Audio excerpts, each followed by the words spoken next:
Hello दोस्तों, तो आज से हम लोग स्टार्ट करने जा रहे हैं क्लास 11 का केमिस्ट्री का चैप्टर नंबर 1।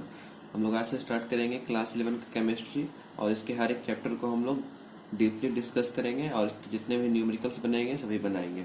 तो सबसे पहला जो हमारे पास आज चैप्टर है वो है some basic concepts of chemistry, और ये केमिस्ट्री का चैप्टर 1 है। आप लोग ये एनसीईआरटी, सीबीएसई जो भी आप लोग जिस बोर्ड से भी आप लोग पढ़ रहे हैं, अगर आप लोग को स्टेट बोर्ड से ही पढ़ रहे हैं तो भी आप लोगों का जो केमिस्ट्री का 11th क्लास का जो पहला चैप्टर होगा वो यही होगा, some basic concepts of chemistry. तो आज हम लोग इसके बारे में डिस्कस करेंगे। ये चैप्टर कोई बहुत ज़्यादा इम्पोर्टेंट चैप्टर नहीं है, लेकिन हाँ, आप लोग अगर केमिस्ट्री स्टार्ट कर रहे हैं तो आप लोगों को सबसे पहले जानना चाहिए कि केमिस्ट्री का बेसिक कॉन्सेप्ट्स क्या है, केमिस्ट्री कहते किसे हैं, केमिस्ट्री का डेवलपमेंट कब हुआ, केमिस्ट्री का इम्पोर्टेंस क्यों है, ये सब जानना चाहिए। इसलिए some basic concepts of chemistry इस चैप्टर को दिया गया है क्लास 11 के चैप्टर 1 में। तो इस चैप्टर को ही हम लोग आज डिस्कस करेंगे। इसके भी लगभग 4-5 लेक्चर बन सकते हैं। तो उसके बाद हम लोग चैप्टर 2 स्टार्ट करेंगे। तो सबसे पहले ये हमारा लेक्चर नंबर 1 है, हम लोग इसको स्टार्ट करते हैं।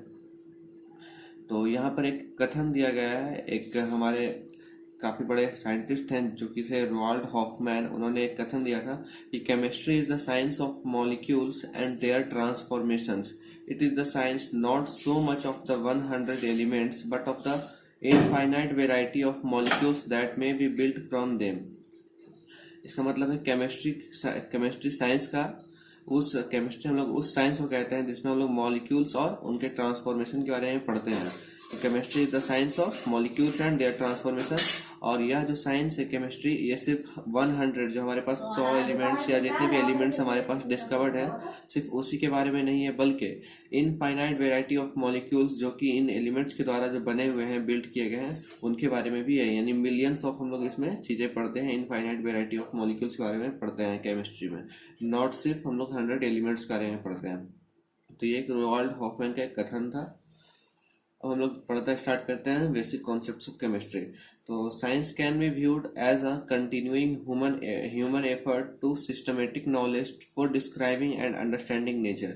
तो साइंस को जो हम लोग स्टार्ट किए जब देखना किस लिए, क्योंकि ताकि हम लोग जो ह्यूमन के जो हम लोग जो एफर्ट किया किस चीज़ के लिए, सिस्टमेटिक नॉलेज के लिए, हम हमारे नेचर को अंडरस्टैंड करने के लिए, उसको डिस्क्राइब करने के लिए हम लोगों ने साइंस को पढ़ना स्टार्ट किया, ताकि हम लोग जो अपने नेचर में जो चीज़ें हैं, जो भी नेचर में की जो फिनोमिनन्स हैं, उसे हम लोग सिस्टमेटिक तरीके से पढ़ सकें, उस बारे में नॉलेज ले सकें।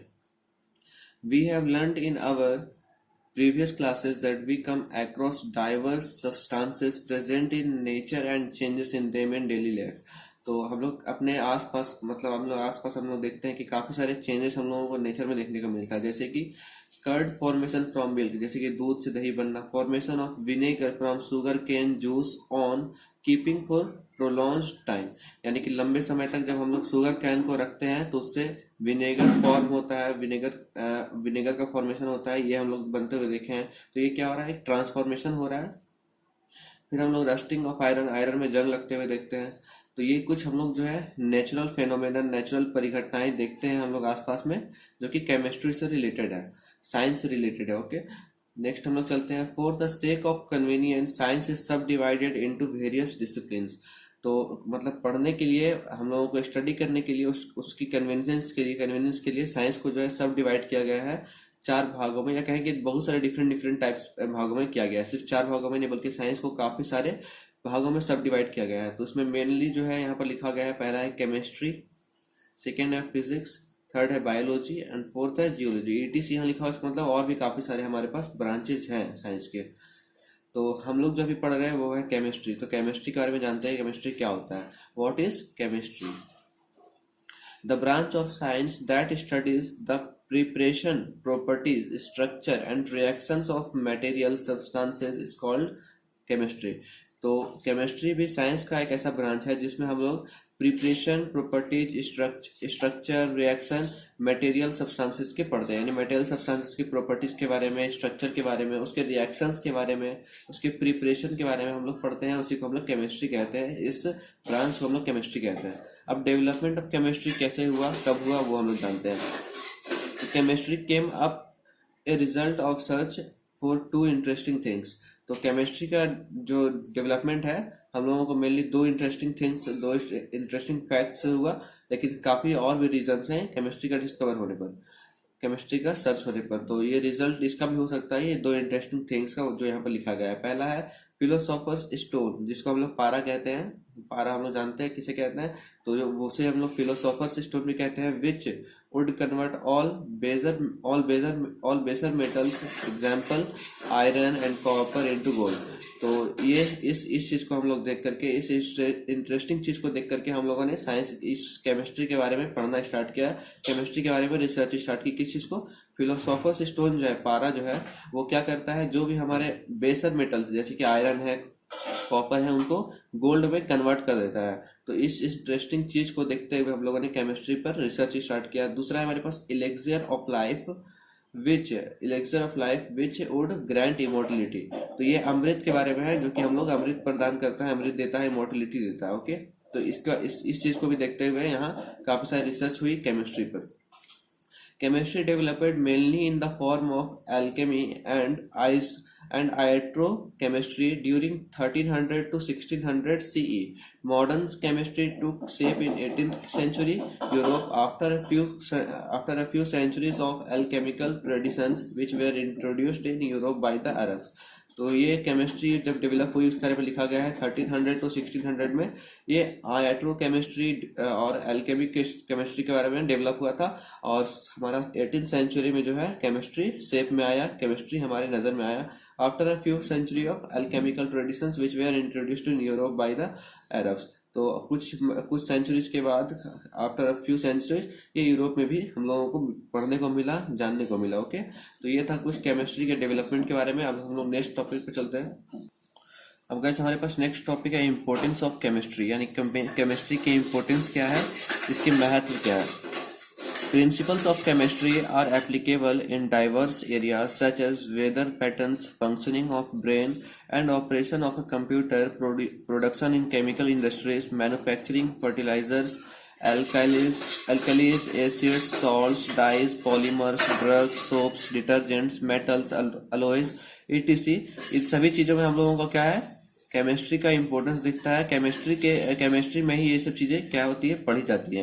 यानी केमिस्ट्री से रिलेटेड ये सारे सब्जेक्ट्स हैं, सारी चीजें हैं। जैसे कि वेदर पैटर्न्स, यानी वेदर का, मौसम का हाल जानना केमिस्ट्री का ही रिलेटेड सब्जेक्ट है, केमिस्ट्री से रिलेटेड ही एक फेनोमेनन है। फंक्शनिंग ऑफ ब्रेन का फंक्शन भी क्या है, केमिस्ट्री से ही रिलेटेड है। वहीं बात करें ऑपरेशन ऑफ केमिस्ट्री, तो सारी चीजें केमिस्ट्री से ही रिलेटेड है, और इसी का इंपॉर्टेंस यहाँ दिखाया गया है। Chemistry contributes in a big way to the national economy. It also plays an important role in meeting human need for good healthcare products and other material aimed at improving the quality of life. तो chemistry contributes एक बहुत ही बड़ा, हम लोगों का जो है national economy में एक बहुत बड़ा कंट्रीब्यूट करता है। It also plays an important role in meeting human need for good food, और ये हमारे फूड के इंतजाम के लिए, फूड को मिलने के लिए भी एक काफी इम्पोर्टेंट रोल प्ले करता है। अगर हम लोग हेल्थ केयर के प्रोडक्ट्स के बारे में बात करें और other material aimed at improving the quality of life, हमारे लाइफ की क्वालिटी को इम्प्रूव करने वाली चीज़ों और मटेरियल्स के बारे में बात करें, तो भी इम्पोर्टेंस में काफ़ी बड़ा योगदान देता है। अब बात करते हैं हम लोग नेचर ऑफ मैटर के बारे में, यानी मैटर होते हैं उसका नेचर क्या होता है, मैटर किसे कहते हैं। तो anything which has mass and occupies space is called matter. जो भी चीज है जिसका मास हो और जो स्पेस ऑक्यूपाई करे उसे हम लोग मैटर कहते हैं। ये काफी पुरानी बातें हैं और काफी बेसिक बातें हैं, ये चीज आप लोगों को पता भी होगी। तो मैटर किसे कहते हैं, anything which has mass and occupies space is called matter. Everything around us, for example book, pen, pencil, water, air, all living things being etc are composed of matter. तो ये सभी चीजें जो हम लोग देखते हैं अपने आसपास, जैसे कि बुक्स हो गए, पेन्स हो गए, पेंसिल्स, वाटर, एयर, ऑल, ये सभी लिविंग थिंग्स और लिविंग बींग्स जो है हमारे पास, वो सभी क्या है, मैटर से बनी हुई है, मैटर से ही कंपोज्ड है। अब मैटर के स्टेट्स कितने होते हैं, तो स्टेट्स ऑफ मैटर हम लोग जानते हैं बेसिकली 5 होते हैं, सॉलिड, लिक्विड, गैस, और 2 हमारे पास और होते हैं, लेकिन हम लोग मेनली सॉलिड, लिक्विड, गैस के बारे में हम लोग पढ़ते हैं। तो we know that matter exist in 3 physical state, solid, liquid and gas. Solid किसे कहते हैं, जिसमें पार्टिकल्स काफी ज्यादा क्या हो, क्लोज हो एक दूसरे के।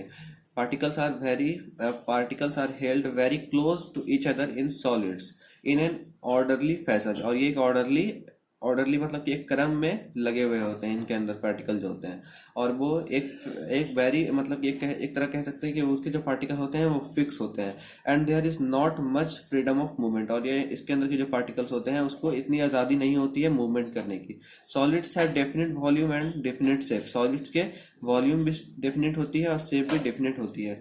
लिक्विड का बात करें तो लिक्विड क्या होती है, the particles are close to each other but they can move around, इसके अंदर ही पार्टिकल्स क्लोज होती है एक दूसरे के, लेकिन जो इसके अंदर के पार्टिकल्स है वो मूव कर सकते हैं, इजिली आसानी से मूव कर सकते हैं।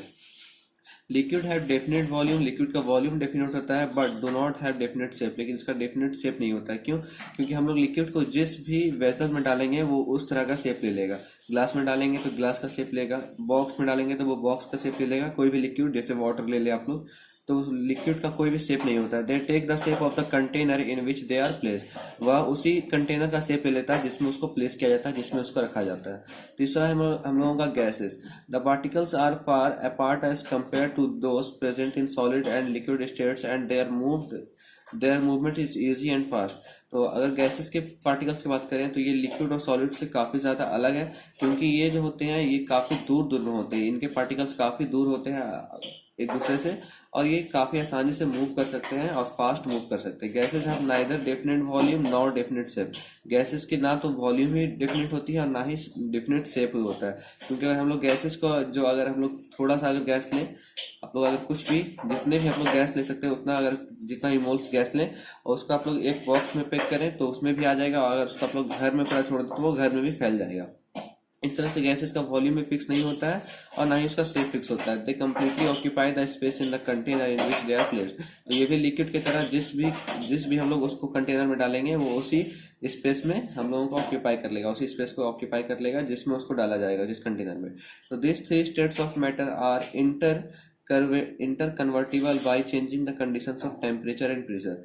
तो इन तीनों स्टेट्स को हम लोग इनकन्वर्टिबल कर सकते हैं। इनकन्वर्टिबल होता है by changing the conditions of temperature and pressure. तो इन तीनों स्टेट्स को हम लोग, इन तीनों स्टेट्स के कंडीशंस को हम लोग चेंज कर सकते हैं, इन कन्वर्ट कर सकते हैं by changing of temperature and pressure. जैसे कि टेम्परेचर और प्रेशर को बढ़ा सकते हैं। जैसे कि अगर सॉलिड है, जैसे कि हम लोग आप लोग एग्जाम्पल ले सकते हैं आइस का, तो उसमें हम लोग टेम्परेचर बढ़ाते हैं तो वो क्या होगा, लिक्विड में चेंज हो सकता है। उसके बाद और टेम्परेचर बढ़ाएंगे तो वो गैस में भी चेंज हो जाएगा, वेपर बन जाएगा।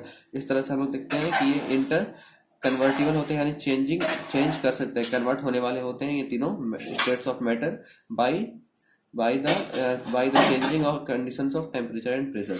तो ये जो हमारा वीडियो था, ये लेक्चर नंबर 1 था, बेसिक कॉन्सेप्ट्स ऑफ केमिस्ट्री का, जो कि हमारा केमिस्ट्री चैप्टर 1 का पहला लेक्चर था। तो नेक्स्ट लेक्चर में हम लोग इसके आगे के जो कॉन्सेप्ट्स है वो देखेंगे। Thanks for watching this video.